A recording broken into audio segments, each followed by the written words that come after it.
Mariana, a 28-year-old woman, is here for her yearly physical. She's married and has a 2-year-old son. She and her husband are trying to get pregnant. She tells you she hopes to be pregnant within the next few months. She has had episodes of anxiety in the past and has been on an SSRI for a few years with good results, but she stopped it when she decided she was going to try to conceive in the past and wants to do the same now. She shares that the pandemic and the associated impacts have caused her to feel incredibly stressed, and she worries about managing these feelings while she's trying to conceive and then when pregnant. What should we say to Mariana? Hi, this is Frank Domino, and joining me today to talk about ways to manage severe stress in women of childbearing age is Dr. Susan Feeney, Director of the Nurse Practitioner Tracks at the University of Massachusetts Medical School, Graduate School of Nursing. Good morning, Susan. Good morning. Mariana, I actually really appreciate you having this case and talking about these things. The last thing we want Mariana to be on is a medication during her pregnancy. Right. What about mind-body interventions? What do we know? How effective are they at managing stress? Well, there was a recent meta-analysis that looked at various types of mind-body interventions. So, mindfulness, so journaling and those types of, activities, yoga, relaxation activities, cognitive behavior therapy. And we know that these can be effective, but they look specifically at antenatal women, so women who were pregnant, who had a level of self-reported stress through a validated tool. And it found that they had significant reduction when they looked at these 28 studies. They had significant reduction in their perceived stress. And, there was a total of almost 2,000 women. And that was really good news because this is a prevalent problem. We have, as Mariana mentions, I mean, we're living in stressful times, and we want to keep her off any sort of, pharmaceutical while she's pregnant and, while she's trying to conceive, while she's pregnant, and then also while she's breastfeeding. This was really an interesting study and or review, this meta-analysis to look at these things. And the one thing that they found, which was very interesting, is it didn't seem to matter whether it was group intervention or individual intervention. But what they found was there seemed to be an optimum time for people to get the optimum benefit. So 4 to 8 weeks seemed to be what people needed to commit to before they had that reduction in stress. The other thing they found as a secondary outcome of this meta-analysis is they looked at anxiety and depression scales, and they found that there was a correlation between people who had had improvement in their stressful, the stress indicators, and there was a reduction in both anxiety and depression. I think it's just really powerful information to give our women who are considering pregnancy, who are going to be pregnant and breastfeeding. It gives them, the sort of strength of the evidence to say this could actually work for you, before we start going down pharmaceutical roads. For a host of reasons, different practice parameters, the internet, Facebook groups and so forth, social media groups, I find I have 2 young moms in my practice with 1-month-olds, and both of them have had jobs before, and they getting information from their parent, from their in-law, from their social media feeds, and it really increases their what should I do? Shouldn't I be doing this? They have all these terms that they've learned. We think nothing of recommending folic acid to prevent neural tube defects in pregnancy. We should be thinking about journaling and mind-body tools as part of routine care of pregnant women or women considering pregnancy. And maybe not just women, maybe it's their significant others as well, Right. because the stress really has, even though the care is more scientifically based, the different sources of information really compound the stress of it all. That's right. And we really need to be the conduit of sort of evidence-based information, either through our meetings with them. And if we're meeting through telehealth, through that, but through our websites with our practices or emails with them or newsletters to give them sort of a toolbox of things to do. And someone like Mariana, if we could help her establish this sort of mindfulness activity prior to conceiving, she could then sort of bring this into the pregnancy with her. And I always used to say to my patients, in some ways we live pathological lifestyles, and the stress in our lives, it's that we can take a pill or you can do something else, but really it's trying to take back ownership of your life, in the sense that and we're not talking about a 2-hour visit to a yoga studio. We're talking about a 20-minute period of time on most days of a week where you have to center yourself.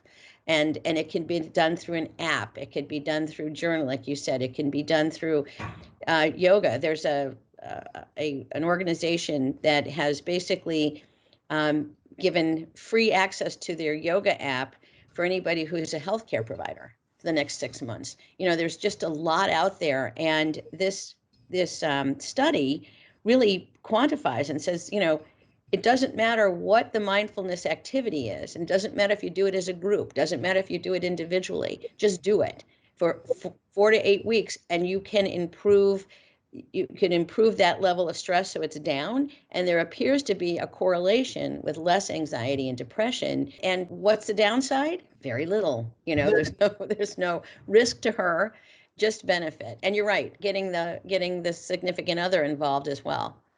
And I'm fairly convinced the adverse event rate is extremely low. The Right. number needed to treat is extremely low. And the worst case scenario is that it's not effective and the patient reports continued symptoms. A paper a number of years ago talked about the primary management of insomnia. And the intervention was to have patients go to bed and take out a pad and write down all the things that were on their mind and then put the pad away. And if they woke up during the night and thought of something, to physically sit up and add it to their list. And Right. it was incredibly effective, just that tool of putting your anxiety in a place, becoming mindfully aware that, okay, they're there, they'll be there tomorrow, I won't forget them. Right. Resolved their, addressed and treated their insomnia probably far better and far safer than a sleep aid of any sort. Well, let's talk about Mariana. How are we going to counsel her? She's got a 2-year-old already.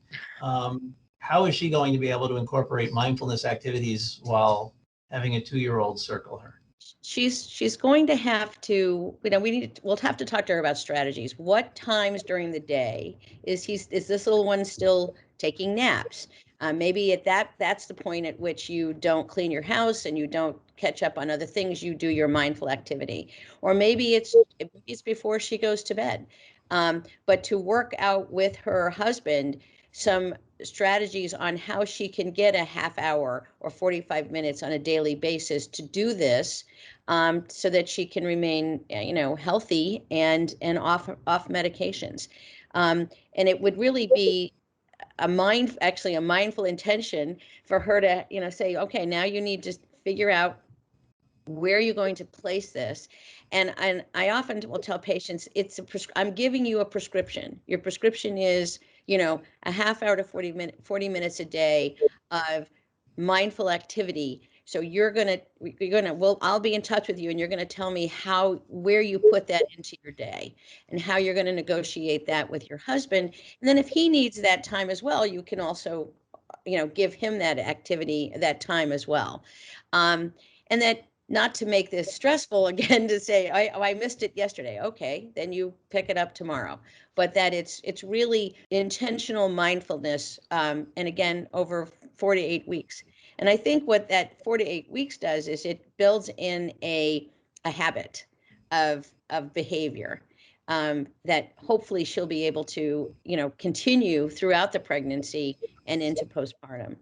And I think also along with that, I think, as you mentioned, I might tell her to maybe not be on her phone as much, or to be going to all those other types of distracting and stressful apps that, some like Facebook and things like that, that can actually maybe increase some of her stress. So dive into what her habits are and ask her how she's going to strategize this, and give her the evidence that, this is as effective for people with mild anxiety and depression as medication. Now, one thing that was pointed out in the studies is if someone obviously has bipolar, people who are feeling, severe depression, that's not that these people were not, they were excluded from these studies, and those people would need certainly more intervention and being able to talk to her about what would be concerning feelings she was having so that we could intervene. That would be an important thing to also talk to Mariana about.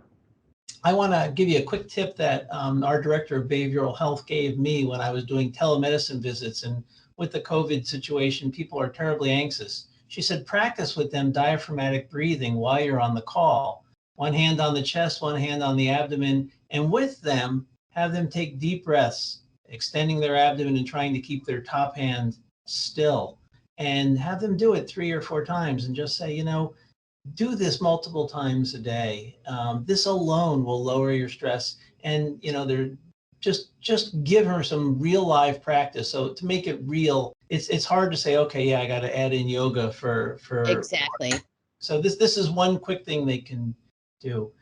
And those relaxation techniques actually were one of those mind-body interventions, such as deep breathing, sort of intentional thinking of gratitude, like writing down your worries, and also writing down what you're grateful for prior to going to bed. So all of those things are relaxation techniques, and that's a great idea. And I think that as tough as it is doing telemedicine with people, but if you have the visualization, you will probably have more face-to-face contact with your patient in some ways with a telemedicine visit.